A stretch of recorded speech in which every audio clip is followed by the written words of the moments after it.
예, 그래서 저희가 첫째, 둘째, 넷째 주는 줄기세포에 대해서, 셋째 주는 면역세포에 대해서 이야기를 합니다.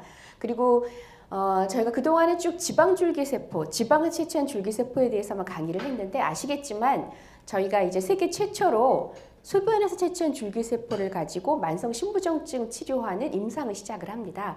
그래서 거기에 대한 시술이 이미 치료를 지금 받고 계신 분들도 계셔서 오늘은 그 부분까지 같이 제가 진행을 하도록 하겠습니다. 먼저 원활한 세미나 진행을 위해서 핸드폰이 지금 무음으로 되어 있는지 확인 부탁드립니다. 핸드폰이 무음으로 되어 있는지 중간에 벨이 울리거나 진동이 울리지 않도록 벨이 울리지 않도록 그리고 제가 지금 하는 강의는 여러분들이 개인적으로 촬영이나 아니면 녹음을 하실 수가 없습니다. 그리고 궁금하신 내용이 있으시면 세미나 중간에는 제가 질문을 받지 않겠습니다. 왜냐하면 시간적인 제한이 있어서 마치고 나서 제가 Q&A 하는 시간을 따로 드릴 테니까 궁금하신 내용이 있으시면 여러분이 정리를 해놨다가 Q&A 하는 시간에 질문해 주셨으면 좋겠고요. 오늘 조금 참고드릴 것은 여러분이 양해를 구할 것은 저희 회사에서 오늘 좀 이 강의를 좀 찍어야 될 부분들이 여러분을 찍는 건 아니고 저를 찍는 건 있는데 여러분은 걱정 안 하셔도 되고요. 전체적인 상황에 대해서 오늘 좀 세미나를 자료 삼아 저희가 좀 촬영이 있어서 여러분들이 듣는 데는 불편함이 없으실 겁니다. 양해는 좀 부탁드리고요. 자, 그러면 먼저 저희 회사에 대한 소개를 먼저 드릴 텐데요. 이 뒷자리는 앞자리에 앉아주십시오. 네, 앉아주시고요. 네, 핸드폰이 무음으로 되어 있는지 앉으시면 확인 좀 부탁드립니다. 저희 회사에 대한 소개는 저희 회사 소개 동영상이 있습니다. 그래서 5분짜리 동영상을 먼저 보시고 제가 또 부연 설명하도록 하겠습니다. 네, 와주셔서 감사하고요. 핸드폰이 무음으로 되어 있는지 확인 좀 부탁드립니다. 핸드폰, 세미나 진행이 되지, 방해가 되지 않도록. 자, 그러면 저희 회사 소개 동영상 먼저 보여드리겠습니다. 네, 잘 보셨습니까? 네. 늦게 오신 분이 있어서 다시 한번 인사드리겠습니다. 저는 EHL바이오 마케팅 팀의 김현경 부장입니다. 네, 오늘 감사합니다. 네, 오늘 줄기세포 세미나는 저희가 고객님들을 모시고 저희 EHL바이오가 어떤 회사인지 그리고 줄기세포가 어떤 거고 어떤 질병에 도움이 될지 설명드리기 위한 자리고요. 좀 전에 보셨습니다만 저희 회사 이름은 EHL 바이오입니다. E는 에스테틱, 아름다움의 E, H는 헬스, 건강의 H, L은 롱저비티, 장수의 L 이렇게 해서 아름다움과 건강 장수를 과학과 의학으로 실현시켜보자 라는 목표를 가지고 저희 회사가 설립이 됐고요. 여기 촬영이나 녹음은 하실 수가 없습니다. 네, 대표님. 그리고 저희 회사는 2012년 2월에 설립이 돼서 올해 딱 만 10년이 됐습니다. 그래서 바로 지난주 목요일 날 저희가 호텔신라에서 창립 10주년 기념 행사를 했습니다. 그러면서 저희가 발표했던 것이 뭐냐면 우리는 200년 기업을 목표로 한다. 앞으로 200년 이상 지속될 수 있는 바이오 회사를 목표로 장기전을 가지고 단기적인 목표들을 수립해 가겠다. 이런 비전들을 선포하셨어요. 저희 회사의 가장 큰 장점은 두 가지입니다. 첫째는 사실 대한민국에 많은 바이오 회사들이 있습니다. 그 중에서 저희 EHL바이오의 가장 큰 장점은 첫 번째로는 저희 대표님이 지금도 진료를 하시고 계시는 37년차 의사분이시라는 거죠. 실제로 지금도 진료를 하고 있는 의사가 대표인 경우는 대한민국 바이오 회사가 흔치 않습니다. 그러다 보니까 환자 중심의 정말 환자에게 효과적인 여러 가지 치료제 개발과 줄기세포 면역세포에 대한 관심과 기술력 향상에 저희가 더 많은 신경을 쓰게 됐고요. 두 번째는 저희 GMP 연구소입니다. 바이오 회사라고 해서 다 제대로 된 GMP 연구소를 갖추고 있지는 않습니다. 근데 저희는 인덕원에, 여기는 병원만 있고요. 인덕원에 저희 GMP 연구소가 있는데 약 1000평 규모의 직원들 한 40명 이상이 되는, 그리고 대한민국 업계에서 한 탑5 안에 들어가는 연구소를 갖추고 있습니다. 그래서 지금 많은 대학병원들이 줄기세포와 면역세포를 연구하려고 하는 대학병원들이 저희와 여러 가지 많은 파트너십을 형성을 하고 있습니다. 자, 저희 회사에 대한 소개는 또 차후에 더 진행을 하도록 하고요. 네, 저희 EHL바이오의 줄기세포, 면역세포, 오늘은 줄기세포에 대한 강의를 하면서 줄기세포도 여러 가지 종류가 있습니다만 특히 저희가 하고 있는 게 지방에서 채취한 줄기세포와 최근에 또 각광을 받고 있는 소변에서 채취한 줄기세포, 요율의 줄기세포, 이 두 가지에 대해서 제가 설명을 드릴 텐데요. 아마 그 전에 EHL바이오에 대한 얘기를 들어보신 분들은 많지 않을 거예요. 왜냐하면 저희가 광고를 하지 않은 회사여서 10년이 지나도록 또 어떤 바이오 회사들은 광고를 많이 하는 회사도 있는데 사실 저희는 그동안 광고에 그렇게 많이 신경을 쓰진 않았었어요. 저희가 그나마 했던 게 CBS 라디오 15 광고. 짝수 시간에 하는 그러다가 저희가 만 10년이 되면서 우리도 광고를 시작하자. 그래서 저희가 지금 하고 있는 게 SNS 광고. 유튜브 광고 이런 것들을 지금 하고 있습니다. 인스타그램 여러분도 유튜브나 인스타그램 이런 쪽에 SNS에 지금 EH1바이오 하면 저희 광고가 나옵니다. 많은 또 저희가 내용을 업데이트하고 있으니까 여러분 보시고 구독도 해주시고 좋아요도 눌러주시기 바랍니다. 저희가 지금 저희 광고로는 3개의 광고를 찍어서 티징 광고 하나 그리고 메인 광고 2개 이렇게 저희가 나가고 있는데요. 그 중에 하나 광고를 보여드리면서 제가 줄기세포에 대한 강의를 시작하도록 하겠습니다.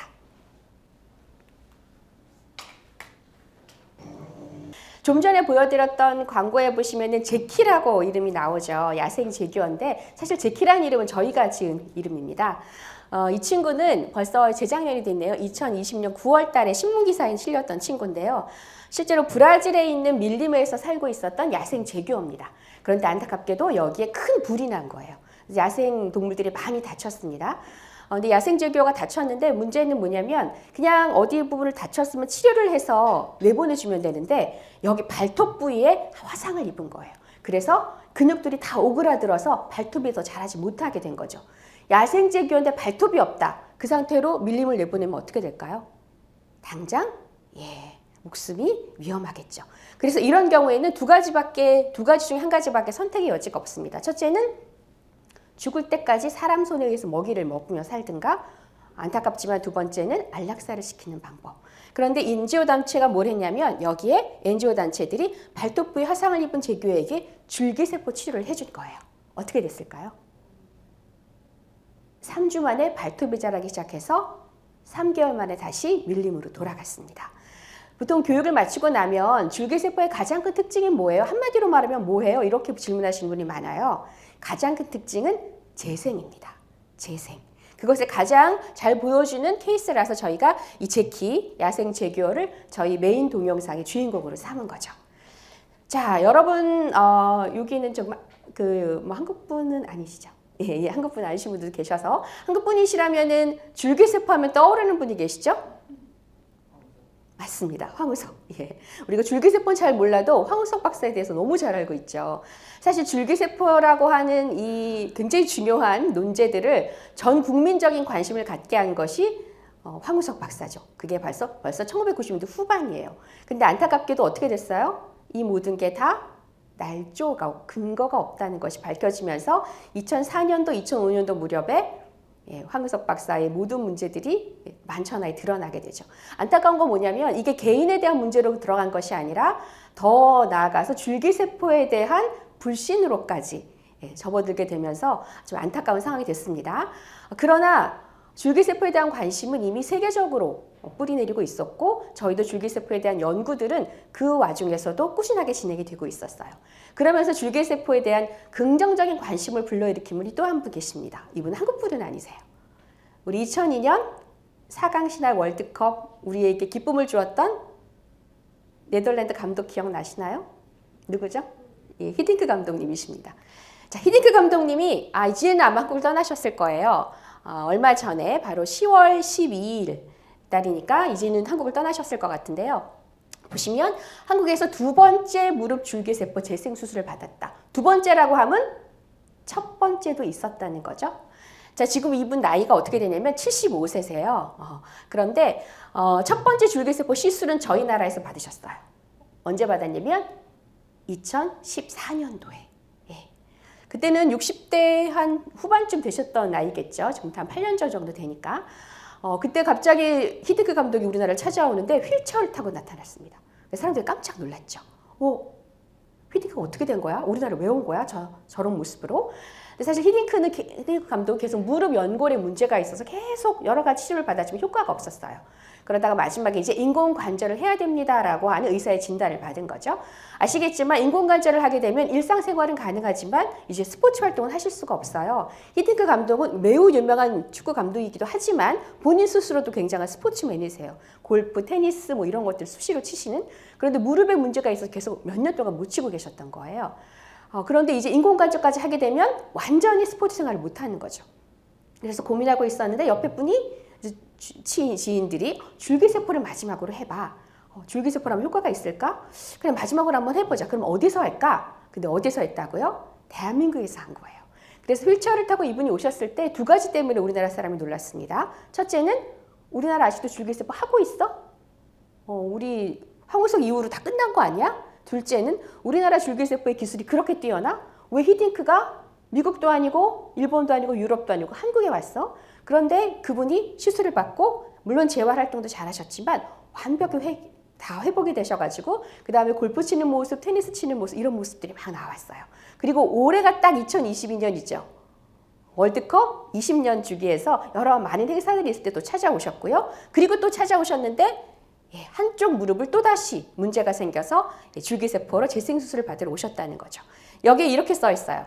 세계 최고의 의술을 보유한 한국에 나의 반대쪽 무릎을 다 맡기는 건 너무 당연하고 유럽의 의사들에게 한국의 줄기세포 수술 관련 논문을 보여주니까 와 이건 세계적인 수준이다 라고 평가를 받았다는 거죠.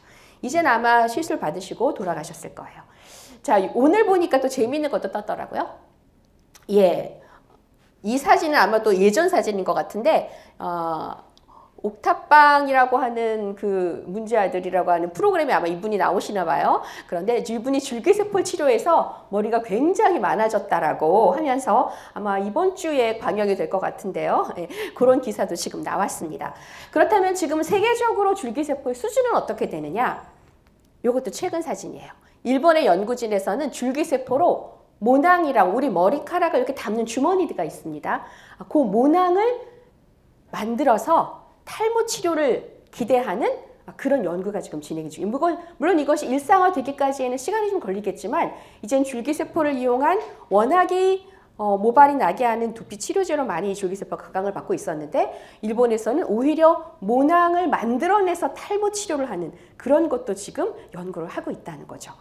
굉장히 또 획기적인 일이죠. 자 그렇다면 대한민국의 줄기세포 수준은 어떤가? 이거는 세계고요. 저희는 심장을 만들어냈습니다. 대한민국은 지금 줄기세포로 심장을 만들어낼 정도로 줄기세포의 기술의 수준이 굉장히 높아지고 있습니다. 건국대가 같이 컨소시엄을 해서 실질적으로 규칙적으로 자발적인 수축 이완 반복이 가능한 심장을 줄기세포로 만들어놨어요. 심장병도 이젠 우리가 줄기세포를 이용해서 치료할 수 있는 굉장히 높은 수준의 물론 이런 것들이 이제 일상화로 치료가 되기까지 시간이 걸리겠지만 이제 스타트를 했다는 것이 굉장히 중요한 거죠. 그렇다면 EHL 바이오의 수준은 어떨까요? 그 전에 국가적으로 보시면 김진표 국회의장이 이건 9월 27일자인데요. 정관재계 의사들 앞에서 바이오 산업의 발전과 정책 과제라는 주제로 강연에 나섰어요. 그러면서 이제는 이런 기술 허가 그리고 다방면의 노력이 필요한데 가장 대표적인 것이 줄기세포의 의료로봇, 인공장기 이런 것들은 인력 확보와 규제 개혁을 해야 된다라고 정치권에서도 얘기하고 있는데 그 첫 번째가 줄기세포를 꼽는 거예요. 이제는 정치권에서도 줄기세포에 대한 중요성을 인식하기 시작했다는 거죠. 자 그렇다면 EHL 바이오 수준은 어떨까요? 저희는 지금 국가에서 범부처 재생의료기술 개발 사업 중 하나로 선정이 돼서 국가로부터 같이 임상을 진행할 수 있도록 저희가 국가의 후원을 받으면서 그렇게 저희가 진행을 하고 있습니다. 저희가 지금 하고 있는 것 중에 요번에 특히 국가가 관심을 가진 것은 저희는 대부분 지방을 채취한 줄기세포를 가지고 치료제도 개발하고 있고 실제로 시술도 받고 있는데 소변에서도 줄기세포가 있습니다, 여러분. 요율의 줄기세포라고 해요. 이것은 만성 신부전증, 콩팥병 여기에 아주 탁월한 효과를 기대할 수가 있어서 저희가 지금 그 부분을 세계에서 최초로 임상을 진행을 합니다. 그래서 이런 부분도 국가에서부터 저희가 지원을 받고 있고 세계 최초로 임상을 진행하게 돼서 오늘 제가 지방에 채취한 줄기세포를 하고 요율의 줄기세포에 대한 부분도 잠시 언급을 좀 하도록 하겠습니다. 자, 그렇다면 이렇게 세계적으로 많은 국가들이 저희를 비롯해서 이렇게 줄기세포에 관심을 갖는 이유가 뭘까요? 사실 최근에 들어 더 많은 관심을 갖게 됐어요. 자, 그렇게 된 이유는 뭘까요? 왜냐하면 맞습니다. 생명이 연장됐기 때문이에요. 여러분, 우리는 오스트랄로피테쿠스부터 시작해서 요즘 현생 인류 호모 사피엔스라고 하죠. 그런데 호모 헌드레드라고 하는 용어가 있습니다. 신인류의 탄생이라고 하는 건데요. 이건 제가 만든 건 아니고 2009년도에 유네스코에서 세계 고령화 사회라고 하는 보고서에 처음으로 이 호모 헌드레드라는 말을 쓴 거예요. 이건 어떤 의미가 있을까요? 느낌이 딱 오시죠? 헌드레드라는 표현에서 이제는 100세 시대가 표준화된, 일반화된 시대가 되고 있다. 그것을 호모 헌드레드라고 하는데 문제는 이거는 뭐 이거죠. 아무도 이 100세 시대가 표준화되고 평준화된 시대에 살아본 적이 없는 거예요. 그래서 이것을 신인류라고 얘기를 합니다. 그렇게 되니까 문제가 뭐냐? 예전에 일찍 사망해서 몰랐거나 혹은 문제가 되지 않았던 질병들이 이제는 100세 시대를 살다 보니까 문제가 대두가 되는 거죠. 여러분, 우리보다 일본의 줄기세포 면역세포가 먼저 연구가 되기 시작했어요. 그 이유가 뭘까요? 그들은 우리보다 이 장수의 문제가 훨씬 더 심각하게 빠르게 다가왔죠. 저희도 지금 만만치 않게 그 문제가 대두가 되고 있습니다. 여러분, 우리도 이제 100세 시대를 살고 있습니다. 오히려 신문에 보시면 120, 130까지도 살 수 있다라고 하는 얘기를 하고 있죠. 호모 헌드레드 시대가 됐기 때문에 이제 줄기세포, 면역세포에 대한 관심들이 높아지고 있는 거예요. 자, 여러분, 100세 시대를 산다는 거 여러분 축복일 것 같습니까? 아니면 저주일 것 같습니까? 이 질문을 가지고 여러분 줄기세포에 대해서 관심을 좀 가져주시면 좋겠는데요. 줄기세포는 그래서 많은 질환, 정말 그 심각하고 해결하지 못한 난치성 질환, 만성 질환 이런 데도 많은 관심들을 보이며 치료제를 개발하고 있지만 또 항노화 목적으로도 많이 하고 있습니다. 그래서 참 사람들이 욕심이 있어요. 우리가 100세 시대까지 산다고 하면 건강하게 사는 게 가장 중요하죠. 그렇죠? 가능하면 아프지 않고. 그런데 건강하게 살되 어떻게? 좀 더 동년배보다 젊고 아름답게 살기를 원하는 게 또 사람의 욕심이에요. 그것을 아름다움을 위한 인간의 욕망이라 저는 이렇게 제목을 지어봤는데요. 여기 좀 재미있는 케이스가 있어서 하나 살펴보고 줄기세포에 대해서 말씀드릴게요. 자, 이분은 류샤오칭이라고 중국의 굉장히 유명한 여배우입니다. 중국에서 가장 황후 역할을 많이 한. 그래서 이분의 가장 그 타이틀롤 중에 유명한 것이 측천무후라고 하는 거기 드라마에서 저희 측천무후 역할을 맡았었는데요. 굉장히 상도 많이 받았고 중국에서 굉장히 유명한 여배우예요. 보시면 1955년생으로 되어 있습니다만 중국 여배우들은 원래 프로필 나이를 한 4, 5살 어리게 쓴대요. 그래서 1951년생이랄 가능성이 굉장히 높다라고 합니다. 자, 이분은 20대부터 굉장히 활발한 활동을 해서 미녀이면서도 연기력을 갖춘 여배우로 굉장히 각광을 받았습니다. 그런데 이렇게 나이가 들어가다 보니까 아무리 관리를 많이 해도 그냥 예쁜 할머니가 되어가고 있었죠. 60대쯤 되다 보니까 이제는 들어오는 배역은 다 누구누구 이모, 누구누구 엄마 이제 이런 역할을 하고 판빙빙처럼 예쁜 여배우들이 막 치고 올라오고 그래서 이분이 이제 고민에 빠졌습니다. 그러다가 결단을 내립니다. 4년 전에 갑자기 이분이 자취를 감춥니다. 사람들이 처음에는 어디 아픈가 하다가 3년째 두문불출하니까 다 어떻게 된 거야? 유시아칭이 어디로 갔지? 워낙 유명한 여배우였으니까. 근데 이분이 1년 전에, 그러니까 3년 만에 모습을 드러내는 거죠. 자, 어떤 모습으로? 이런 모습으로. 여러분, 동일 인물입니다. 놀라시는 분이 없네요. 네. 동일 인물이에요. 예. 보시면 사실 얼굴은 뭐 우리가 많이 돈을 쓰면 성형을 하고 이렇게 해서 뭐 이렇게 될 수 있다라고 하더라도 보시면 피부, 탄력, 몸매, 목주름 이런 것은 도저히 성형만으로는 될 수 없었던 거죠. 근데 이분은 아주 솔직한 분이셨어요. 나는 과학의 도움을 받았다. 의학의 도움을 받았다. 그런데 플러스 뭘 했다? 줄기세포를 같이 한 거죠. 그러면서 이분이 3년 동안의 줄기세포에만 10억 원 정도를 투자를 했답니다. 플러스 알파겠죠? 뭐 성형도 막 하셨으니까. 자, 이분이 재데뷔를 하신 거죠. 그리고 나서 그 다음에 얼마를 벌었을까요? 중국은 땅덩어리가 커서 저희가 생각하는 금액하고 확실히 다릅니다. 300억을 버셨다고 합니다. 그래서 이 당시 중국 여배우들이 줄기세포에 대한 관심과 붐이 엄청나게 일었다라고 하죠. 자, 요거는 좀 몇 년 전 사진이고 최근에도 아주 관리를 잘하고 계십니다. 아마 주기적으로 줄기세포를 맞고 계시겠죠. 자, 여배우니까 이렇게 반응이 얼굴 효과가 뛰어나지 일반인들도 이런 효과가 있을까? 그래서 저희 고객님들 사진을 좀 보여드리겠습니다. 이분은 저희 고객님이시고 거제분이세요. 60대 후반 여성분이신데 이분은 줄기세포를 정맥으로도 맞고 저희가 얼굴로도 시술을 해드립니다. 얼굴에도 줄기세포를 맞는 시술 방법이 있어요. 그랬더니 이렇게 젊어지셨어요. 그래서 참 우리나라는 혈연, 뭐 지연, 뭐 여러 가지가 있는데 그 중에 또 하나가 외모 그런 부분도 또 있는 것 같아요. 그래서 이분은 그전에는 직장이 없으셨다가 이렇게 좀 젊어지시고 나시고 직장을 좀 구하셔가지고 지금은 손자 손녀들에게 용돈을 듬뿍듬뿍 주는 엄청나게 인기 있는 할머니로 거제에서 잘 살고 계시고 얼마 전에 지방채취 또 다시 하러 올라오셨었어요. 자, 이분 한국 분이시고요. 자, 외국 분도 한번 보여드릴게요.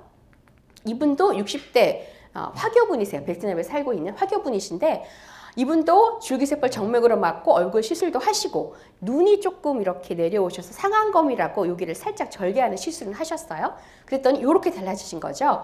이분이 한 동네에 40년 이상을 사셨는데 이렇게 달라지고 나서 베트남을 돌아갔더니 친구분들이 다 알아보지를 못했더라. 자랑하고 싶었는데. 근데 아무튼 굉장히 만족도가 좋으셔가지고 친구분들 많이 소개해 주셨고요. 얼마 전에 지금은 저희가 이제 고객님 그동안은 할 일길이 막혀서 해외를 못 나갔다가 저희 몇 달 전부터 이제 해외에 나가서 저희 대표님 진료를 하고 계시는데 오셔서 또 지방채취를 하셨다고 하시더라고요. 나는 계속해서 관리를 받겠다 이렇게 하시면서. 그래서 지금 줄기세포는 여러 가지 만성질환, 난치성 질환의 효과가 있지만 이런 또 항노화 목적으로도 많이 진행을 하고 계십니다. 그래서 지금 줄기세포 이식시대라는 얘기를 하고 있고요. 자, 줄기세포를 정맥으로 시술하게 되면 어떤 효과가 있느냐? 일단 중요한 게 피로를 덜 느끼게 되시고요. 근력과 성욕도 증진되고 면역력도 강해집니다. 사실 근력이 굉장히 중요한 게 나이가 들면 어떻게 돼요?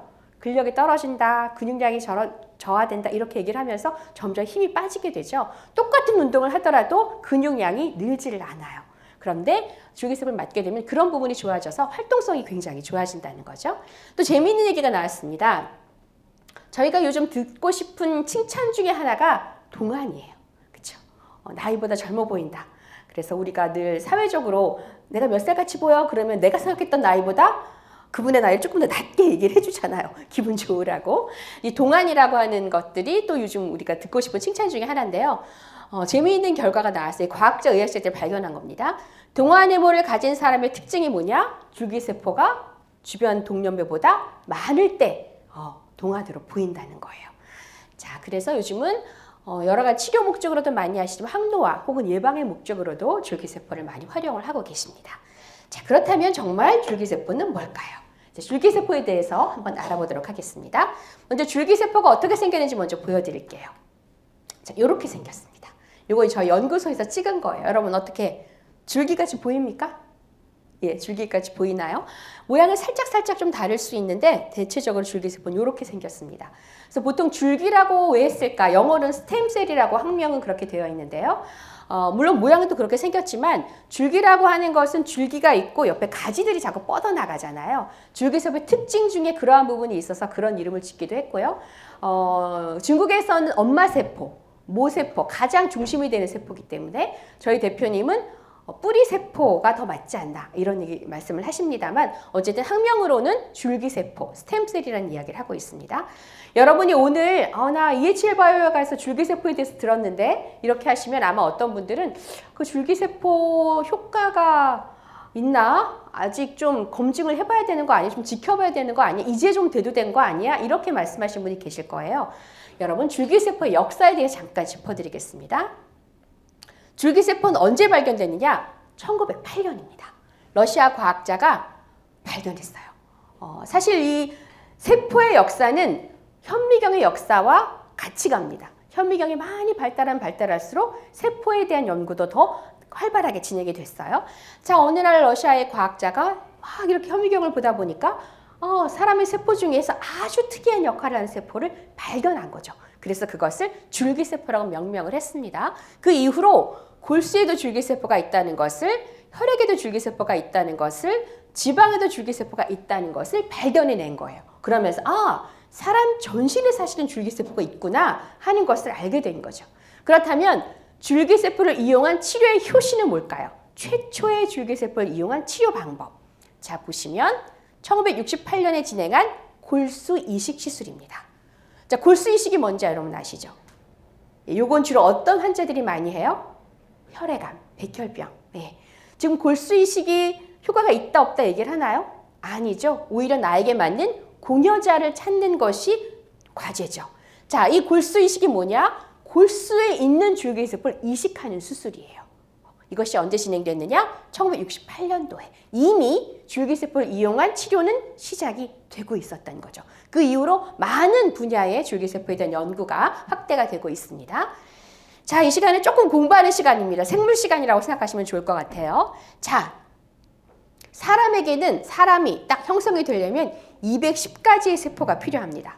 모낭세포, 피부세포, 연골세포, 지방세포 다 합쳐서 210가지 세포가 필요한데, 자, 태어날 때 보통 몇 킬로로 결혼을 하셨나요? 예, 결혼하셨어요? 아직? 예. 아직? 예. 결혼하고 나서 아기를 낳으면 보통 몇 킬로 정도 태어나냐면 한 3킬로에서 4킬로 정도. 그쵸? 요만하게 태어나요. 그러면 가지수는 210가지 정도 세포지만 태어날 때는 한 3킬로니까 숫자적으로 한 3조개 정도 이렇게 태어납니다. 요만한 아이니까. 그런데 이제 자라죠. 우리처럼 성장이 되죠. 그러면 세포는 뚱뚱해지는 게 아니라 분열을 하면서 성장을 합니다. 여러분 들어보셨죠? 어떻게 돼요? 정자와 난자가 맞는 수정란이 되면 얘가 2개, 4개, 8개로 이렇게 분열을 하죠. 이렇게 성장을 합니다. 그래서 우리처럼 어른이 되면 한 100조개 정도로 늘어나요. 그러다가 나이가 들면 다시 이 세포 숫자가 줄어들죠. 그러면서 우리가 늙고 병들고 이렇게 되는 거예요. 자, 이렇게 되는데 모든 세포들은 그래서 분열을 통해 성장을 합니다. 막 새끼를 만들어내는 거죠. 자, 그럼 질문 하나만 드릴게요. 처음에 태어날 때 숫자는 3조개, 그리고 210가지 세포를 가지고 태어나죠. 가지수는. 자, 처음에 태어날 때 같이 태어났던 이 3조개의 세포들이 죽을 때까지 나랑 같이 동행을 할까요? 처음에 아기와 함께 태어났던 이 세포들이 죽을 때까지 저와 동행을 할까요? 끄덕끄덕끄덕 돌아돌아. 맞습니다. 아닙니다. 그런데 그 중에 한두 가지 신경세포나 이런 것들은 동행하는 것도 있지만 대부분의 세포는 어느 정도 분열을 하면 스스로 사멸을 합니다. 대체적으로 60회 정도, 평균적으로 60회 정도 분열을 하면 첫 번째 세포는 사멸을 해요. 그렇지만 60번 정도 분열을 할 때 만들어냈던 많은 새끼들이 또 분열을 하면서 이렇게 성장을 하게 되는 거죠. 그러나 우리가 나이가 뛰게 되면 다시 세포 숫자는 또 줄어들어서 나이가 들고 병들고 이렇게 되는 거죠. 자, 그렇다면 대부분의 세포는 다 분열을 통해서 성장을 합니다. 예, 세포 숫자가 늘어나요. 줄기세포는 마찬가지입니다. 210가지의 세포처럼 분열을 통해서 새끼를 막 만들어내다가 때가 되면 스스로 사멸을 하면서 하늘의 부르심을 받습니다. 자, 이렇게 세포는 스스로 때가 되면 사멸을 해요. 자, 세포는 굉장히 똑똑합니다. 그래서 예를 들어 세포가 어떤 변이가 일어나서 문제가 생기면 일단 스스로 치료를 하려고 해요. 그런데 그렇게도 치료가 안 돼요? 그러면 스스로 죽어버립니다. 사멸을 해요. 왜냐? 주인인 우리 몸에게 피해를 주지 않기 위해서. 그런데 문제가 생겼는데도 죽지 않고 계속해서 분열을 해서 생기는 아주 무서운 병이 있죠? 뇌세포인데도 불구하고 뭐죠? 여러분이 가장 걸리기 싫어하는 암입니다. 암. 이거는 문제가 생겼어요. 변이가 일어났어요. 원래 뇌세포였는데. 그러면 대부분의 세포는 고치려고 노력하다가 안 되면 스스로 죽어버려요. 근데 암은 그렇지 않다는 거죠. 암은 계속해서 더 빠른 속도로 분열을 해서 우리 몸에 큰 데미지를 입히는 거. 이게 암입니다. 자, 줄기세포는 대부분의 세포처럼 분열을 통해 새끼를 만들어내고 때가 되면 스스로 사멸을 합니다. 정상적인 세포의 역할을 하는 거죠. 그렇다면 왜 줄기세포에 사람들이 관심을 갖느냐? 210가지 세포 중에서 유일하게 얘만 하는 역할이 있어요. 그게 뭐냐? 분화라고 하는 역할입니다. 210가지 세포 중에서 그 많은 세포 중에서 유일하게 줄기세포 많이 하는 역할. 여러분이 오늘 다른 건 다 잊어버리셔도 이 분화라고 하는 단어는 익히고 가셔야 돼요. 자, 줄기세포는 그럼 뭐냐? 사실 태어날 때 우리는 모든 세포는 뭐가 될지 알고 태어납니다.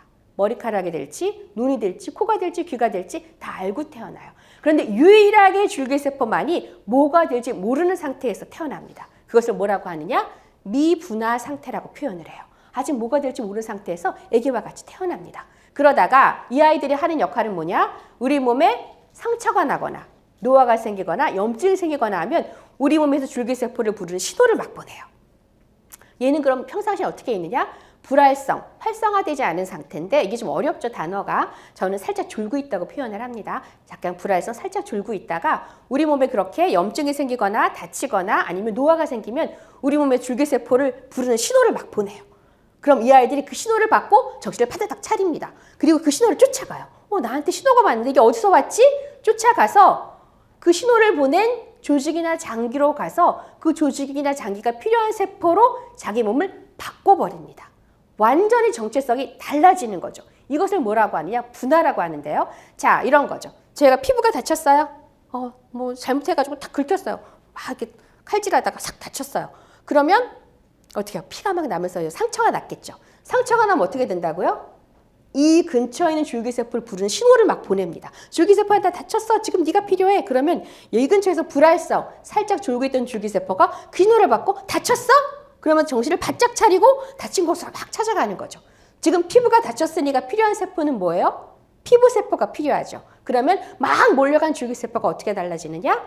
줄기세포 하나가 피부세포 하나로 바뀌는 거예요. 그러면서 재생이 일어나고 새살이 돋는 거죠. 이것을 뭐라고 하느냐? 분화라고 합니다. 분화. 너무 큰가요? 마이크 소리가?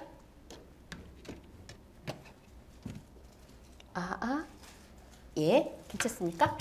똑같아요. 네. 자, 분화라고 하는 거죠. 그래서 여러 가지 세포 중에서 유일하게 줄기세포만이 이 역할을 하는 겁니다. 그래서 사람들이 요즘 줄기세포에 관심을 갖는 거예요. 이렇게 분화를 하면서 재생을 불러일으키는 거죠. 그 역할을 누가 한다? 줄기세포만이 이 역할을 하는 겁니다. 210가지 세포 중에서. 자, 줄기세포는 그래서 이 분화라고 하는 역할, 우리가 근육이 필요하거나 연골이 필요하거나 지방이 필요하거나 신경이 필요하거나 이렇게 할 때 그곳으로 가서 필요한 세포로 자기 몸을 바꾸면서 재생을 불어일으키는 이 역할. 이것을 분화의 역할, 가장 오리지널한 역할이죠. 줄기세포가 하는. 그런데 요즘 과학자와 의학자들이 또 관심을 갖는 분야가 있어요. 그것이 뭐냐면 줄기세포가 뿜어내는 물질들에 대한 관심을 갖기 시작했습니다. 줄기세포를 우리가 기르기 위해서는 먹이를 줍니다. 그것을 배지 혹은 배양이라고 하는데요. 저희는 액체 배양액을 줍니다. 자, 살아있는 세포가 먹이를 먹었으니까 어떻게 할까요? 먹었으면 당연히 배출도 하겠죠. 땀도 흘리고 응아도 하고 쉬도 합니다. 그런데 줄기세포가 이렇게 뿜어내는 물질, 그것을 저희가 분비의 능력이라고 하는데요. 그렇게 뿜어내는 물질 중에는 굉장히 중요한 유용한 물질들이 많은 거예요. 특히 성장인자, 다른 세포들을 성장시키는 이런 단백질 종류가 200가지 이상을 뿜어냅니다. 그리고 면역과 관련된 사이토카인이라는 것도 뿜어내고요. 특히 요즘 코로나 때문에 사이토카인에 대한 관심이 높아지고 있는데요. 자, 그런 것도 뿜어내는 거죠. 자, 뿐만 아니라 이 중에서 가장 대표적인 요즘 각광을 받는 게 뭐냐면 엑소좀이에요. 엑소좀. 네, 엑소좀. 혹시 들어보신 적 있으실까요? 스킨 부스터라고 하죠. 피부를 빨리 좋아지게 하는 게 시대마다 유행이 있어요. 지금은 어떤 시대냐? 엑소좀 시대입니다. 여러분 유튜브에 엑소좀하고 치시면 어마무시하게 뜹니다. 특히 피부 성형 쪽에서.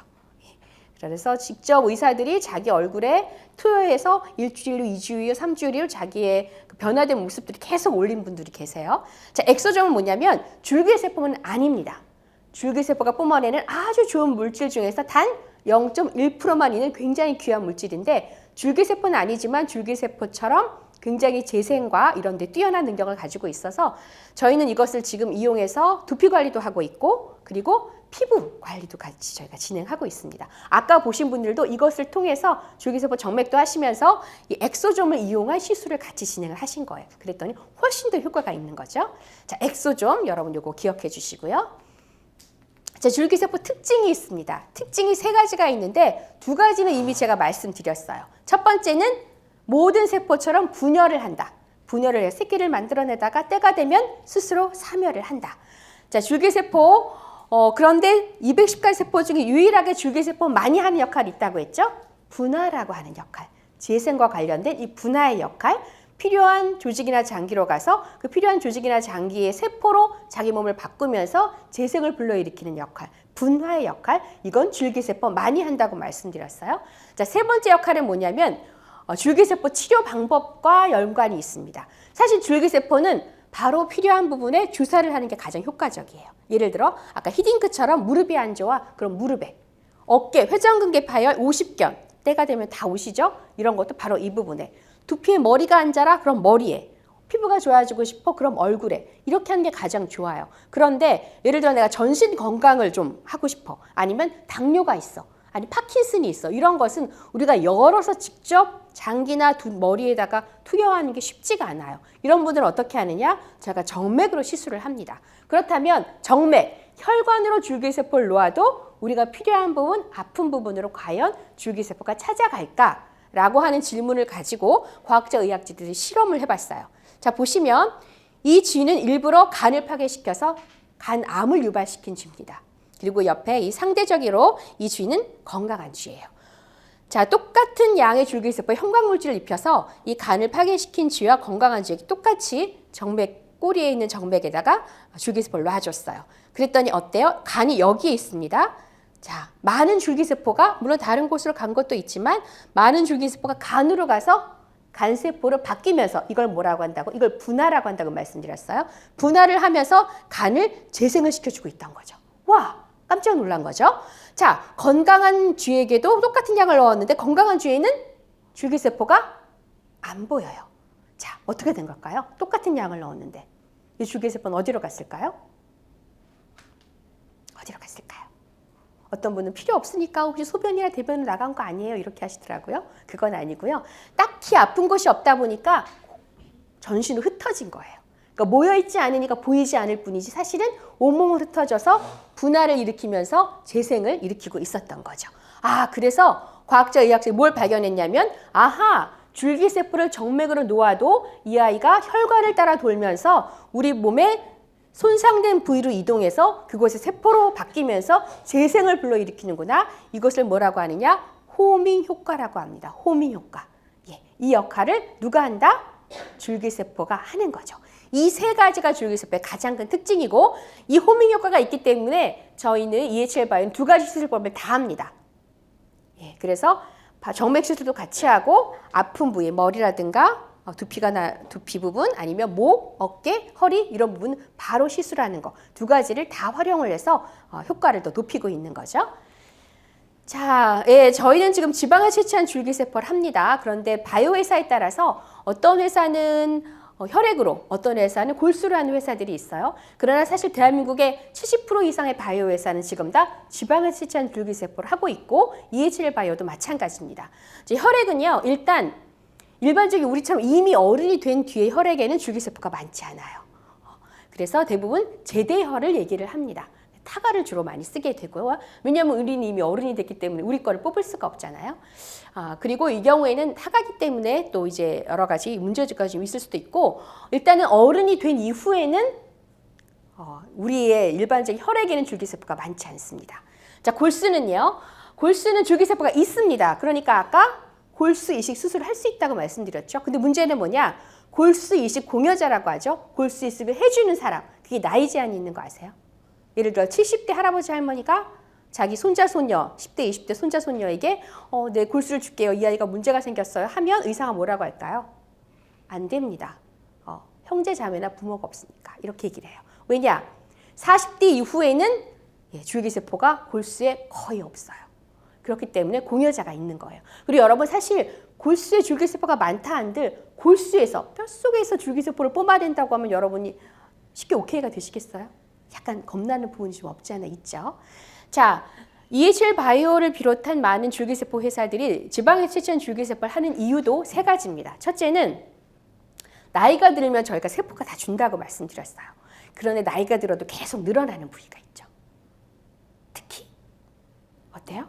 네, 복부, 지방. 지방이 계속 늘어난다는 이유는 뭐냐면 지방의 줄기세포가 많아서 그래요. 그래서 골수나 혈액보다 나이가 들어도 많은 곳이 바로 이 지방입니다. 자, 숫자적으로 얼마나 많은지 조금 이따 설명드릴 거고요. 두 번째는 골수에 비해서는 채취가 쉬워요. 지방 채취는 제가 배에서 채취하는 방법을 제가 조금 이따 설명드리겠지만 지방 흡입하고 똑같습니다. 그래서 저희가 배에다가 국소 마취를 하고 그리고 여기다가 이 지방들이 좀 잘 나오게 하는 물렁물렁하게 하는 약재를 넣어요. 그리고 제가 마사지를 해드리고 조금 잽니다.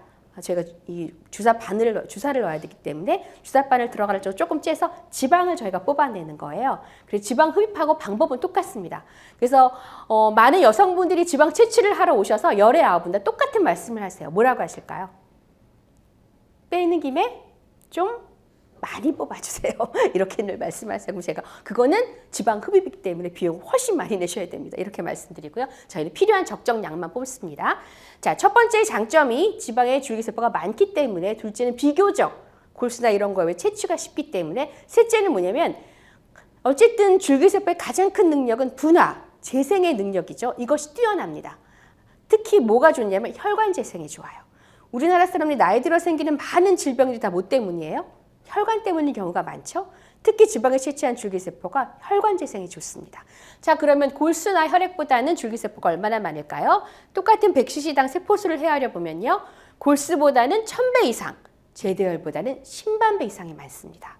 그래서 EHL 바이오는 지방을 채취한 줄기세포를 하는 거예요. 지방의 줄기세포가 많기 때문에. 자, 그리고 한 가지 더 보여드릴게요. 이 사진은, 이 그림은 골수에 있는 줄기세포가 줄어드는 그림이에요. 엄청나게 10대부터 많이 줄어들죠. 자, 아직 과학자들이 우리 몸에 줄기세포가 얼마나 있는지 숫자를 헤아리는 것은 아직까지는 조금 우리 기술력이 그만큼 미치지를 못해요. 왜냐하면 사람마다 줄기세포를 갖고 태어나는데 그 세월 동안에, 그 많은 세월 동안에 얼마만큼의 분화가 일어나서 지금 몇 개가 남아있는지는 사람마다 다 다르고 그것을 헤아릴 수 있는 기술은 아직 없습니다. 그렇지만 이거는 발견해냈어요. 얼마나 줄어드는지. 자, 전체적으로 줄기세포가 전신에 있는데 어떻게 줄어드냐면 10년마다 팍팍 줍니다. 50%씩 줄어요. 자, 저는 여러분의 나이를 모릅니다. 여러분의 나이를 생각하시면서 지금은 약간 수학 시간 계산을 좀 해볼게요. 자, 처음에 태어날 때는 개수는 모르지만 누구나 다 100%를 가지고 태어납니다. 신이 공평하게 100%를 주셨어요. 자, 그럼 이제 막 나름대로 아프거나 다치거나 할 때마다 분화가 일어나겠죠. 그러다가 10대가 되면 바로 몇 프로로 주는 거예요? 10대가 되면 바로 100에서 50%로 주는 겁니다. 반으로 확 줄어드는 거예요. 자, 20대가 되면요. 그거의 반, 50의 반이면 몇 프로예요? 25%. 자, 30대는요. 그거의 반이니까 12.5%. 40대는요. 그거의 반이니까 6%. 50대는요. 3%. 60대는 1.5%. 자, 70대부터는 몇 프로예요? 0. 몇 프로로 들어갑니다. 그래서 어때요? 10대들은 뼈가 부러져도 깁스하면 한 달 만에 다 낫습니다. 근데 이제 60대가 넘어가면 잘 안 낫죠. 그 이유가 뭐냐? 줄기세포 숫자가 부족해서 그렇습니다. 자, 그래서 특별히 아픈 데가 없을 경우에, 질병이 없을 경우에 아주 똘똘한 줄기세포, 여기서 똘똘하다는 의미는 뭐냐면 분열, 새끼도 잘 만들어내고 분화, 재생도 잘 일으키는 이런 똘똘한 줄기세포를 한 10억 개 정도 맞아주면 어떻게 되느냐? 5년은 젊어진다는 거죠. 이것을 과학자 의학자들이 발견해냈습니다. 5년의 시간을 되돌릴 수 있는 방법, 줄기세포라는 거죠. 그래서 항노화 목적으로도 많이 진행을 하고 계시는 거예요. 자, 그래서 이렇게 생체 연령이 확 올라가게 되는 거죠. 자, 그렇다면 줄기세포 어떻게 추출하느냐. 아까 말씀드렸듯이 저희가 지방 흡입하고 똑같이 배에서 채취를 합니다. 이렇게 지방을 채취한 다음에 이걸 어떻게 멸균 상태로 그대로 해서 여기에 연구소는 없어요. 여긴 병원만 있습니다. 연구소는 인덕원에 있어요. GMP 연구소로 그대로 보냅니다. 그러면 거기에서 여러 가지 공정을 거쳐서 4주 만에 고객님들이 맞으실 수 있도록 공정을 해요. 간혹 어떤 병원에서는 바로 단순 분리해서 혈액 뽑고 바로 그 자리를 하는 것이 가장 신선하다. 그 줄기세포 효과가 높다. 이렇게 말씀하시는 분이 계세요. 만약에 그게 가장 효과적이라면 저희도 그렇게 했겠죠. 저희가 4주간의 공정을 거치고 1000평의 GMP 연구소를 하고 40명의 연구소를 둘 필요가 없겠죠. 세포라는 것은 결국 우리 몸에서 빠져나가면 그 순간부터 시들시들합니다. 약해질 수밖에 없어요. 그래서 저희는 4주간의 공정을 거쳐서 이 아이들이 제대로 활동할 수 있게끔 공정을 거쳐서 진행을 하는 거예요. 자, 그렇기 때문에 같은 줄기세포라고 이름은 지어져 있지만 그런 단순 분리한 줄기세포와 저희의 4주 공정을 GMP 연구소에서 연구소들이 지난한 공정을 거친 그 줄기세포는 퀄리티가 완전히 다릅니다, 여러분. 같은 줄기세포라도. 자, 그렇게 해놨다가 저희가 보관을 합니다. 마이너스 196도 그 질소 탱크에 보관을 해놨다가 고객님들이 이제 좀 내가 맞아야 되겠다, 내가 아프다, 아니면 나의 건강을 위해서 맞아야 되겠다 하시면 저희가 그 해동을 다시 냉동시켰던 걸 해동을 시켜서 또 3주간의 공정을 거쳐서 이렇게 해서 저희가 맞으실 수 있도록 진행을 합니다. 그러니까 보통 지방 채취하면 언제부터 맞을 수 있어? 이런 질문 하세요. 자, 최초로 맞을 수 있는 건 몇 주예요? 지방 채취하고 나서 4주. 4주간의 공정을 거치기 때문에 그 다음부터는 3주 간격으로 맞으실 수가 있습니다. 이렇게 공정이 그렇게 진행이 됩니다. 자, 그리고 저희는 반드시 자가줄기세포를 진행합니다. 어떤 분 이러세요. 나 70대인데 내 아들이 20대인데 나보다 젊으니까 유전자적으로는 비슷하잖아. 그러면은 이 아들 거를 내가 맞으면 효과가 있지 않을까? 나 줄기세포 내 건 이미 늙었잖아. 이렇게 말씀하는 분이 계세요. 어떨까요? 안 됩니다. 왜냐? 뭐 한두 번은 괜찮을 수 있어요. 하지만 줄기세포는 한두 번 가지고 효과를 보시기는 어렵습니다. 여러 회차를 해야 되는데 그렇게 되면 문제가 뭐냐? 면역 거부 현상이라는 게 생겨요. 우리 몸은 일단 다른 이물질이 들어오면 이게 내 건가 아니 건가를 확인을 해서 내 게 아니면 공격을 합니다. 그게 면역 거부예요. 그래서 다른 사람 거는 한 40% 이상을 다 공격을 받아서 없어지게 돼요. 그리고 혹시나 좀 난치성 질환을 가지신 분은 쇼크사가 오실 수도 있어요. 그래서 EHL-바이오는 어떻게 하느냐? 반드시 자기 지방, 자기 걸 하고요. 아무리 나이 드신 분의 줄기세포 뽑더라도 저희는 제대로 효과를 볼 수 있도록 하는 기술력을 가지고 있습니다. 실제로 해외에 계신 분은 지금은 100세가 넘으셨을 텐데 97세, 8세에서도 줄기세포를 뽑아서 저희가 잘 배양을 해서 맞춰드렸고요. 국내에서도 90세가 넘으신 분들이 채취를 해서 효과를 보신 분들이 있으십니다. 저희는 반드시 자기 지방 줄기세포를 합니다. 그래서 공정이 좀 더 까다롭습니다. 왜? 각각을 다 품질 다 검사를 해야 되기 때문에. 자, 줄기세포는 이렇게 마무리하고요. 제가 요일의 줄기세포에 대해서 간단히 말씀드리고 줄기세포를 통해서 도움을 받을 수 있는 질병 사례에 대해서 살펴보도록 하겠습니다. 자, 지금까지 설명드린 부분은 지방줄기세포고 지방줄기세포가 사실은 많은 난치성 질환이라던가 아니면 뭐 만성질환 그리고 항노화 목적을 많이 진행을 하고 있는데요. 요일의 줄기세포는 사실은 타겟이 있습니다. 바로 만성질환, 콩팥병에라고 하는 비뇨기계, 이게 타겟이에요. 자, 여러분 혹시 몸에 이런 증세가 있으십니까? 읽어보시면서 나는 괜찮은가? 예, 이런 증세가 있다면 나의 신장에 문제가 생기기 시작한 겁니다. 그런데 사실은 이 중에서 여러분 시각적으로 내 신장이 굉장히 안 좋았다는 걸 보실 수 있는 게 뭐냐면 단백뇨예요. 단백뇨라고 들어보셨습니까? 소변에 단백질이 너무 많이 나오는 거예요. 몸이 모여서 다 흡수를 못해서. 그건 어떻게 알아볼 수 있냐면 사실 우리가 소변을 넣으면 다 거품이 생깁니다. 다 그 다음 바로 없어지죠. 단백뇨는 뭐냐면 맥주 거품처럼 올라오는데 얘가 5분이 지나도 안 없어지는 거예요. 이게 단백뇨입니다. 근데 단백뇨 정도를 하게 되면 사실은 신장에 많은 문제가 이미 생긴 거예요. 자, 이런 것들이 혹시 있다라고 하면 내가 혹시 신장이 좋지 않은 건가? 라고 의심해 보실 수 있습니다. 자, 그럼 콩팥은 어디에 있을까요? 콩팥은 이 척추 안쪽에, 그래서 이 척추 안쪽이 두 개가 있습니다.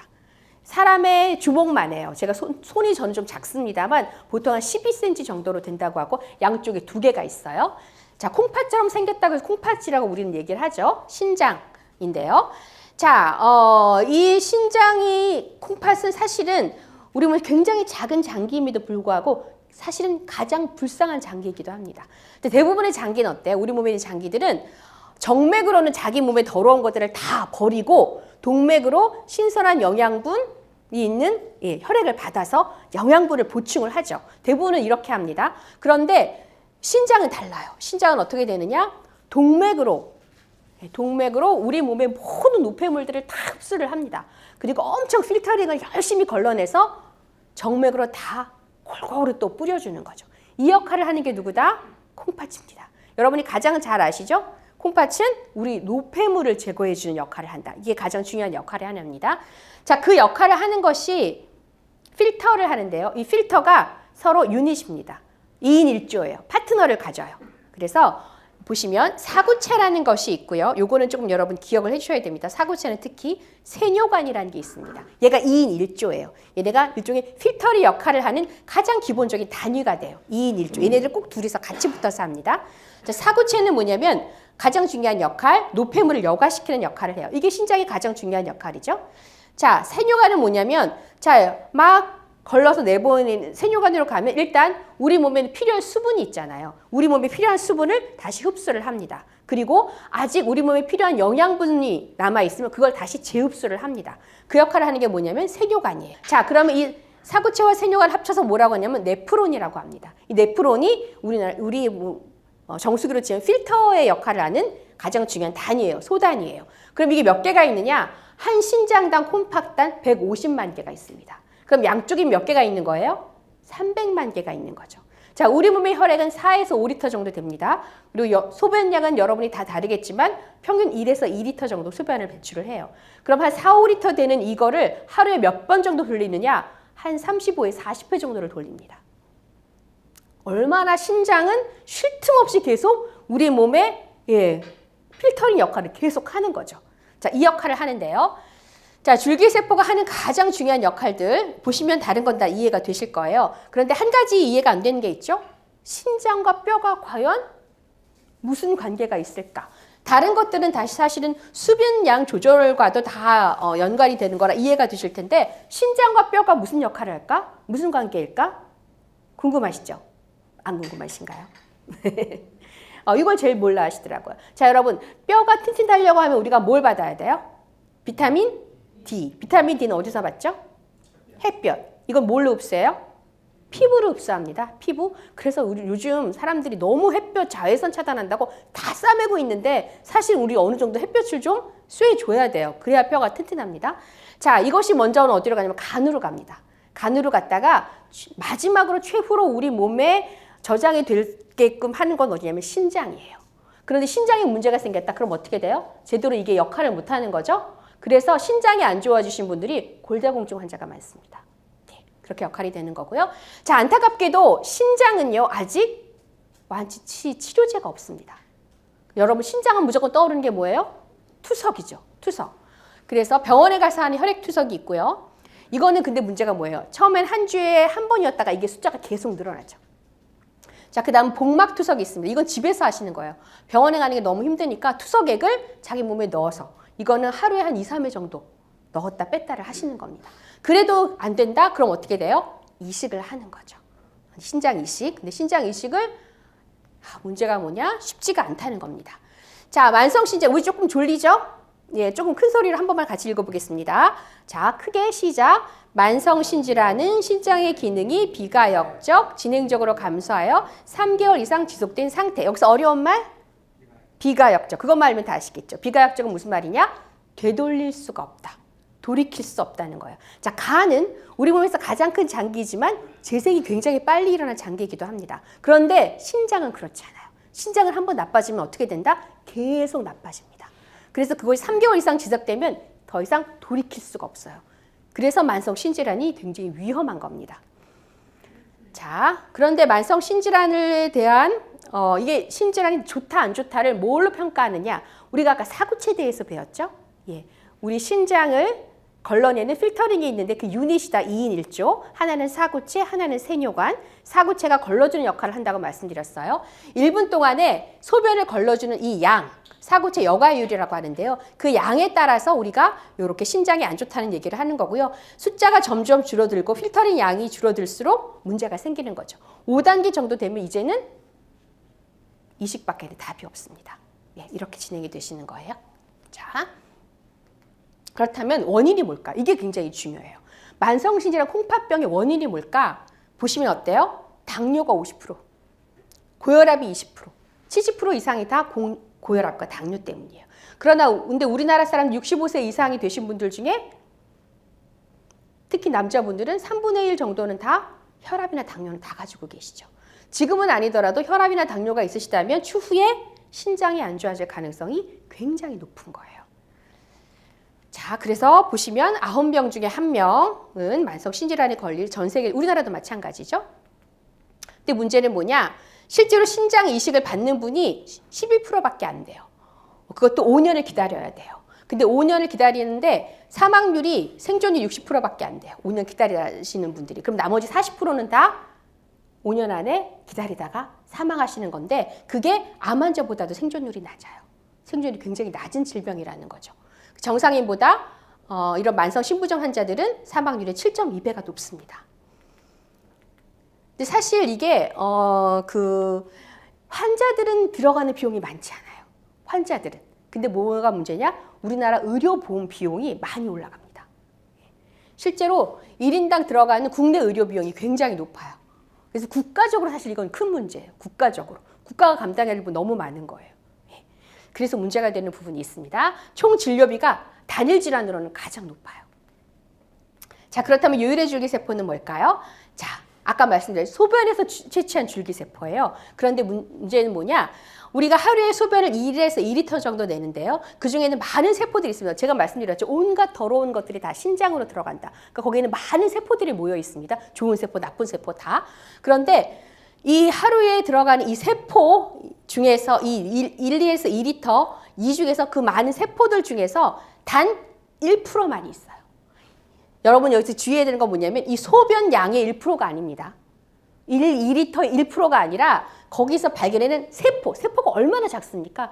거기에 단 1%만이 요일의 줄기세포가 있는 거예요. 그러니까 어마무시하게 작은 거죠. 사실은 요일의 줄기세포, 소변에 채취한 줄기세포를 연구하려고 했던 회사가 저희가 처음은 아닙니다. 그런데 이것을 잘 분리해내고 잘 배양해내는 게 쉽지 않아서 도중에 다 포기를 했어요. 근데 저희는 이것에 대한 특허를 가지고 있어서 지금 임상을 진행을 하고 있는 겁니다. 자, 그러면 다른 줄기세포와의 차이가 뭐냐면 골수도 있고 지방도 있는데 다른 세포들은 이 비뇨기과로 가는 숫자가 굉장히 적은 거예요. 똑같은 정맥 시술을 하더라도 다른 곳으로는 많이 가지만 비뇨기과로 가는 숫자는 굉장히 낮습니다. 근데 소변에 채취한 요일의 줄기세포는 60에서 80% 이상이 다 비뇨기과, 특히 신장으로 많이 가는 거예요. 그래서 저희가 만성 신질환 환자가 대한민국에 굉장히 많기 때문에 저희 대표님이 이거는 요일의 줄기세포를 이용해서 치료제를 개발해야 되겠다고 해서 저희가 지금 임상을 진행을 하고 있는 거죠.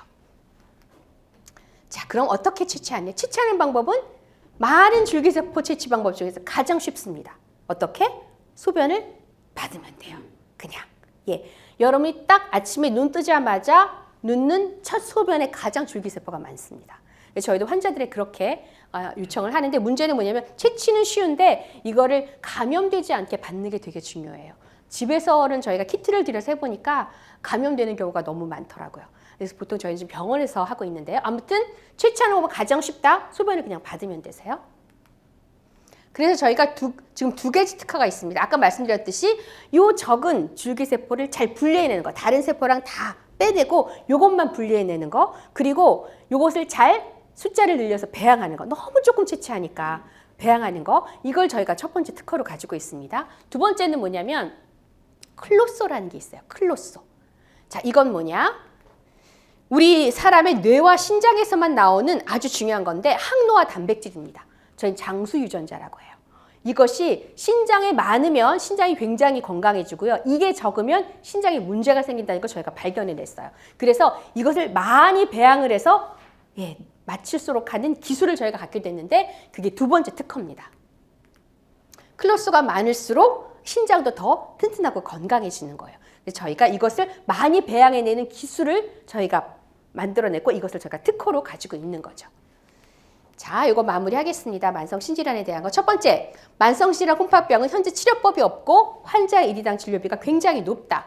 그래서 요일의 줄기세포를 가지고 우리는 이 신장, 비뇨, 생식기통의 질환에 뛰어난 이 소변 줄기세포를 가지고 치료제를 개발하기 시작했고요. 특히 핵심 인자는 뭐냐? 클로소. 이것이 이 핵심 치료 인자입니다. 이것이 저희가 특허를 또 가지고 있고요. 많이 배양해내는.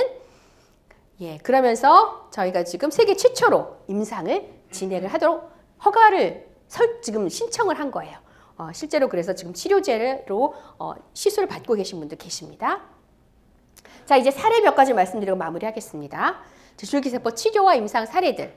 보시면 사실 머리끝부터 발끝까지 줄기세포가 부족해서 생기는 모든 질병에 다 도움을 받습니다.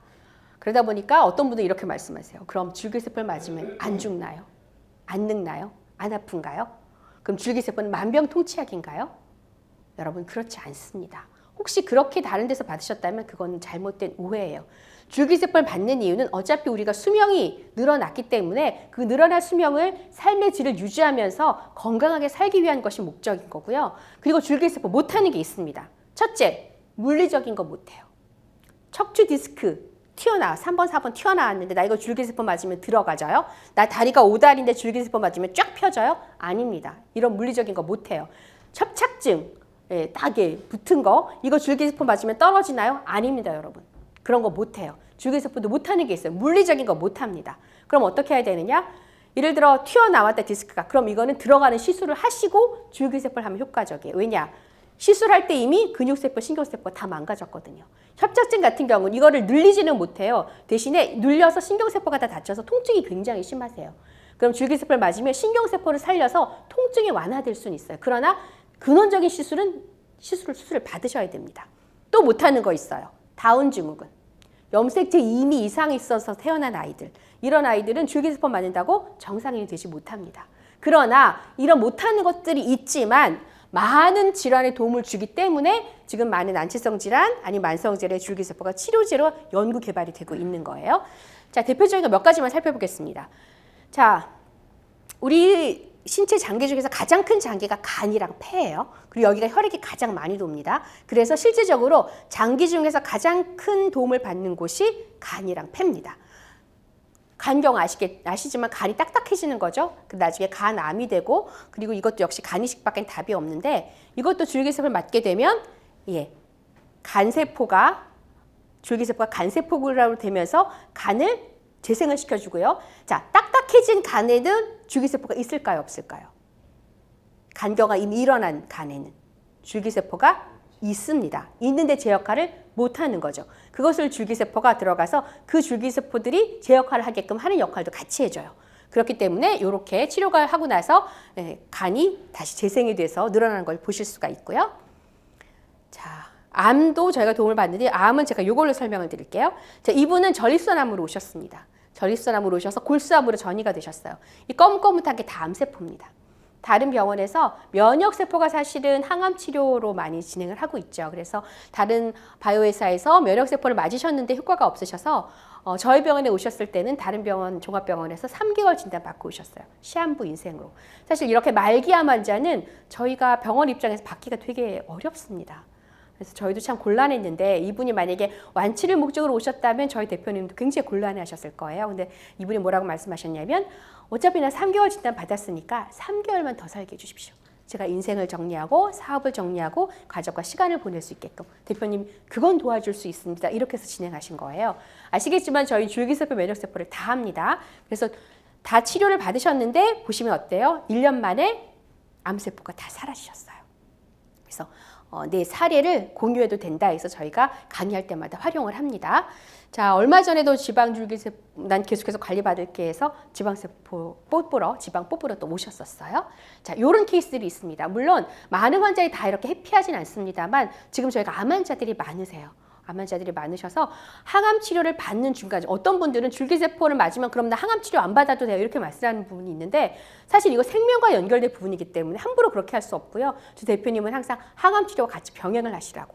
그러면 항암의 효과를 높이고 항암 받을 때 사실은 몸에 데미지를 굉장히 많이 입거든요. 몸도 굉장히 약해지고 네, 그런 부분들 같이 강화시키면서 효과를 같이 높일 수가 있어요. 다만 시간적으로 조금 예를 들어 항암 치료 받고 1, 2주 이후에 줄기세포 맞고 이런 식으로 저희가 조금 시간적인 격차를 두어서 진행을 하고 있습니다.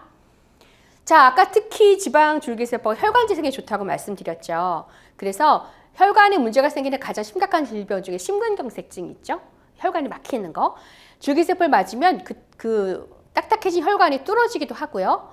만약에 뚫지 못할 정도로 단단해져 있다라고 하면 줄기세포가 이렇게 우회도를 만듭니다. 혈관을 만들어서 혈류량을 증가시켜 주는 거죠. 자, 그래서 이런 것들도 효과가 좀 있습니다. 예, 그래서 특히 남성분들이 효과를 좀 많이 보셔서 제가 이거를 강화시키는 상품이 별도로 나왔습니다. 그거는 또 궁금하시면 질문해 주시고요. 자, 버거시병 같은 곳이 혈관이 돌지 않아서 여기가 썩어 들어가는 병이에요. 옛날에 다 잘라냈습니다. 근데 정맥 시술도 하고 이 부분에도 줄기세포를 맞았더니 2달 만에 좋아지신 거 보실 수 있고요.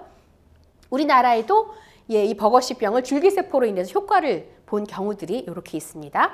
발목 아래 부위 혈관들이 선명하게 재생된 것이 확인됐다. 2016년도의 기록이고요. 자, 보시면 버거시병 같은 경우에 이거를 일부러 우리가 이제 열 적외선 차단, 열 탐지기 카메라로 찍은 거예요. 처음에는 피가 안 돌아서 푸릇푸릇했던 것들이 혈관이 재생이 되면서 발이 따뜻해진 것을 보실 수가 있습니다. 자, 그 다음에 당뇨. 이분은 급성 당뇨가 오셨어요. 저희가 당뇨 환자도 굉장히 많습니다. 그래서 급성 당뇨가 오셔서 급성 당뇨가 오셨기 때문에 줄기세포 2번만 해도 효과가 굉장히 좋아 수치가 많이 떨어졌어요. 특히 중요한 게 당화혈색소. 요 수치가 많이 떨어진 거 보실 수 있으십니다. 근데 사실은 몇십 년 동안 계속 약을 드셨다면 2번만에 효과를 보시기는 어려우세요. 그거는 나이와 그리고 또 그 약을 먹으면서 관리한 그 시간들이 있기 때문에 좀 그거는 좀 여러 차례 횟수를 조금 증가하셔야 되고요. 사실 당뇨는 당뇨로 사망하는 게 아니죠. 당뇨는 합병증으로 사망을 합니다. 근데 줄기세포가 그런 합병증을 증상을 완화시키거나 개선시키는 데는 확실히 도움을 드릴 수가 있습니다. 자, 당뇨죠. 이것도 심각한 부분인데 줄기세포로 좋아진 거 저희 나라에도 계기가 있고요. 아까 제가 특히 장기 중에서는 간이나 폐가 도움을 많이 받는다고 말씀드렸습니다. 자, 만성 폐쇄성 폐질환, 천식처럼 먼지만 조금 있어도 색색 숨 못 쉬고 기침하는 그런 병이죠.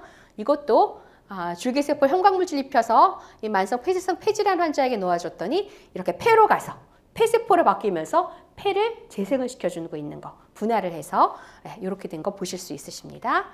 자, 미국의 그 과학자들이 그럼 줄기세포를 통해서 가장 큰 효과를 볼 수 있는 질환은 뭘까 했는데 관절염 쪽, 이 가장 효과를 볼 수 있다라고 했어요.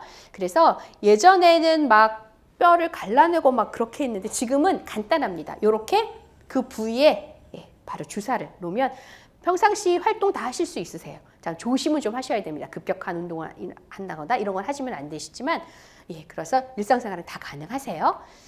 자, 그 보시면 이제 퇴행성 관절염 같은 경우는 이렇게 단계가 있습니다. 그래서 가능하면 저희 대표님 늘 6단계 이전에 한 2단계 정도만 오셔도 굉장히 좋은 효과를 보실 수 있다고 말씀드리는데 참다 오시죠.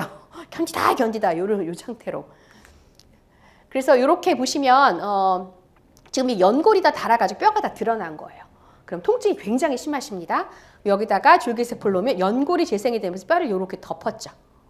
이렇게 재생이 되시는 건데 저희 환자 중에서 최초의 무릎 환자가 이런 상태로 오셨다고 하시더라고요. 근데 줄기세포를 맞아서 연골이 이렇게 늘어난 거죠. 연골이 증가가 된 걸 보실 수가 있고요. 재생이 돼서.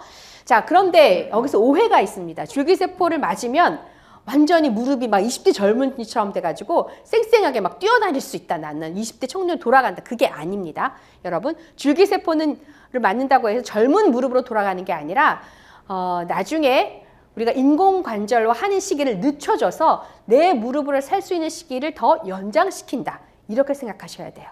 그리고 보시면 어때요? 기간이 8개월 후입니다. 줄기세포 무릎으로 맞았다고 한두 달 만에 좋아지는 게 아니라 최소한 6개월에서 12개월은 되셔야 이게 자연적으로 연골이 증가가 된다는 거죠. 자, 시간이 필요하다는 거 여러분 기억해 주시고요. 류마티스 관절염, 퇴행성 관절염과 달리 류마티스 관절염은 자가면역 질환입니다. 여러분 자가면역 질환이라고 들어보셨나요? 내 면역력이 너무 왕성해서 나의 건강한 세포를 파괴시키는 것이 자가면역 질환인데 류마티스 관절염은 그렇기 때문에 류마티스 관절염 환자는 그 아픈 부위만 주사를 놔서는 절대로 치료가 안 되고 반드시 정맥 주사를 같이 진행을 하셔야 됩니다. 저희 고객님 중에 좋아진 케이스, 그다음 회전근개 파열, 요것도 요렇게 다시 재생이 되신 거 보실 수 있으시고요. 요즘 뭐 프로축구 선수들은 줄기세포를 통한 시술을 많이 합니다. 그리고 저희가 지금 임상을 아까 세계 최초로 하고 있는 것 중에 하나는 이 말씀드린 요일의 줄기세포를 통해서 만성 신질환 환자 치료한 임상을 저희가 곧 진행할 거라고 말씀드렸고요. 그 다음에 저희가 지금 세계 최초로 임상 진행하고 또 한 가지가 뭐냐면 아토피성 피부염입니다. 요거는 지방줄기세포를 가지고 혈관으로 투여해서 진행을 하는 건데요. 지금 2번 정도 저희가 이렇게 무료 시술을 해드렸는데 이 친구는 대학생이에요. 이렇게 좋아진 걸 보실 수가 있고 저희가 지금 이상을 마무리를 했습니다. 아토피성 피부염 치료제는. 임상이 뭔지 여러분 아시죠? 여러분 약을 드시는 모든 약들은 다 임상을 거친 겁니다. 전임상이라고 해서 먼저 동물에게 투여해서 이게 안전한 효과가 있는지 테스트를 하고 그게 기준치가 통과가 되면 임상, 사람에게 투여하는 거예요. 그래서 이것도 임상 1상, 2상, 3상, 4상이 있습니다. 시기적으로 보면 한 15년, 18년 정도 걸리고요. 금액도 한 250억에서 300억 정도 들어요. 저희가 하고 있는 임상 중에서 저희가 세계 최초 2가지, 아까 요일의 줄기세포를 이용한 만성 신질환, 또 한 가지가 이 줄기세포를 이용해서 정맥 시술을 통한 아토피성 피부염 치료제 개발입니다. 이건 이제 임상 2상이 다 끝났고요. 내년에 아마 3상 들어갈 거고 2년 정도 들어가면 3상 완전히 끝나서 조건부 출하가 가능할 겁니다. 그렇게 되면 EHL 바이오의 브랜드 가치는 굉장히 높아지는 거죠. 아토피성 피부염으로 고생하는 분이 굉장히 많습니다, 여러분. 세계적으로 그렇고 우리나라도 그렇고. 자, 이렇게 좋아진 거 보실 수 있고요. 만성 통증 증후군, 이것도 일종의 자가 면역 질환, 여성들에게 많습니다. 병원에 가면 원인을 몰라요. 이것도 좋아지실 수 있고요. 두피, 예, 특히 예, 저희 대표님도 지금 보시는 저희 대표님의 전 모습을 모르시는 분들은 머리가 왜 줄기세포를 맞았는데도 대표님은 머리가 저렇게 없으세요? 이렇게 물어보시는 분이 계세요. 많이 나신 거예요, 그게. 나중에 보시면 제가 사진 보여드릴 텐데 많이 나신 거예요. 그래서 오히려 저희 대표님 머리를 보고 줄기세포가 효과가 있네? 이렇게 해서 진행하시는 분들도 있으세요. 근데 지금 보면 일반 사람들보다는 조금 성기성기하니까 어떤 분들은 줄기세포 효과가 없나 봐 이러시는데 그게 많이 나신 거예요. 몇 개월 하신 거예요? 몇 개월? 저희 대표님은 줄기세포를 지금도 맞고 계시고요. 머리로 맞으신 거는 한 3번 정도 맞으셨다고 하세요. 네. 이게 정맥 시술은 계속 맞고 계시죠. 자, 이게 황방변성이라고 해서 눈이 점점 멀어지고, 이것도 완치 치료제가 없습니다. 만성 신질환처럼. 이분은 초기에 오셨기 때문에 정맥 시술도 하고, 저희가 눈으로도 또 줄기세포를 이렇게 떨어뜨려서 눈점적, 안양 넣듯이 그렇게 해서 좋아진 케이스인데, 사실은 어느 정도 진행이 됐다라고 하면 완치는 어렵습니다. 그냥 조금 더디 간다. 개성이 약간 좀 좋아진다. 이 정도지, 예, 완치는 어렵습니다. 초기에 오실 때는 효과를 좀 보실 수 있지만, 자가면역 효과를 보시고요. 암과 더불어서 우리가 가장 걸리기 싫은 질병이 바로 치매죠. 치매는 지금 치료제가 이것도 없습니다. 얼마 전에 치료제가 개발이 됐는데 이게 너무 많은 부작용이 있어서 지금은 출하를 안 하고 있어요. 줄기세포만이 지금은 거의 유일한 답입니다. 치매, 뇌졸중, 뇌경색, 파킨슨. 저희 파킨슨 환자도 많으세요. 파킨슨 환자. 그래서 이렇게 저희가 치료를 하고 있고요. 그래서 지금 이런 일반적 의학 치료로 회복하기 어려운 난치성이나 만성 질환에도 많이 하고 있지만 이런 뭐 두피라던가 아니면 피부, 항노화 목적 이런 걸로도 많이 또 진행을 하고 있다는 거죠. 그렇다면 왜 EH를 봐야 할까요? 사실 대한민국 이렇게 많은 병원들이 줄기세포를 합니다. 그리고 앞으로 줄기세포 하는 곳은 더 많이 늘어날 거예요. 왜냐하면 국가가 이제 이것을 허가하고 지원을 하기 시작했기 때문에. 그런데 왜 여러분이 EHL 바이오와 더 친숙해지셔야 되느냐? 아까 말씀드린 저희 대표님이십니다. 머리 많이 나신 거예요. 그리고 이게 실제보다 조금 더 많아 보이긴 하네요. 많이 나신 거고요. 저희 대표님이 의사분이시라고 하는 게 저의 가장 큰 장점이라고 말씀드렸어요. 그리고 두 번째가 뭐냐면 저희 GMP 연구소 시설입니다. 인더건이 GMP 연구소 시설. 아까도 말씀드렸듯이 1000평 정도 되는 규모고요. 약 40명 이상의 연구진이 있고 저희 나라에서는 탑5 안에 들어가는 저희가 10년밖에 되지 않은 바이오 회사지만 연구소 시설만큼은 탑5 안에 들어가는 굉장히 높은 기술력을 가지고 있고요. 저 임상도 지금 진행을 하고 있고, 그리고 아시겠지만 이제 이런 세포들을 연구하거나 치료제를 개발하려면 국가의 허가를 받아야 됩니다. 옛날에는 바이오법이 없었어요. 그런데 이제는 국가의 허가를 받고 국가의 관리하에서 저희가 진행을 하고 있습니다. 근데 사실 이게 3년 전에 이제 발의가 됐고 이제 시행령이 떨어졌는데요. 지금 보시면 사실은 이거를 하면서 허가를 받는데 1위를 첫 번째로 받는 게 누구냐? 항상 1등이 중요하잖아요. 우리나라 어때요? 2등은 기억하지 않죠. 항상 1등을 기억하잖아요. 그래서 첫 번째 1호로 이 관련 허가를 받는 것이 과연 어느 회사냐, 어느 바이오 회사냐에 관심이 굉장히 집중이 됐었어요. 8개 메이저 회사들이 다 서류를 냈습니다. 그런데 글자가 다 보이실지 모르겠어요. 저희가 어떻게 됐다고요? 네, 제가 1호로 받았습니다. 그러면서 또 저희의 브랜드 가치가 확 올라갔죠. 대한민국에서 없었던 법이 생기면서 1호를 누가 될 것이냐. 이것은 정말 중요한 거죠. 왜냐하면 기준점이 되는 거기 때문에 EHL 바이오가 1호로 허가를 받았습니다. 기억해 주시고요. 그러면서 충남대병원, 단국대병원, 전남대병원, 강남 세브란스병원, 그리고 마지막으로 최근에 원광대병원과도 저희가 이렇게 협약을 체결을 했습니다. 이들이 우리와 협약을 체결한 이유는 이들도 이제 이런 세포에 대한 연구를 하고 싶은데 아직 GMP가 안 갖춰져 있는 거예요. 그러니까 저희처럼 GMP가 제대로 갖춰져 있고 임상을 진행하고 있고 특허를 진행하고 있는 믿을 만한 회사와 업무 협약을 체결해서 진행을 하고 싶어 해서 이렇게 저희와 지금 업무 협약을 체결해서 진행을 하고 있는 거죠. 자, 마무리입니다. 10년에 걸친 EHBio의 줄기세포 연구 노하우는 절대 돈으로 살 수 없다는 거. 그래서 최고의 고객 서비스, 우수한 펌질. 그래서 저희가 정말 최대의 고객 서비스를 하기 위해서 방배동 시대를 마감하고 저희가 8월 달이 압구정동으로 이사를 했습니다. 사옥 이전을 하면서 여러분에게 좀 더 좋은 서비스를 드리기 위해서 최선을 다하고 있다는 거 기억해 주시고요. 예, 당신을 지킵니다. EHBio였습니다. 여러분 정청해 주셔서 감사합니다.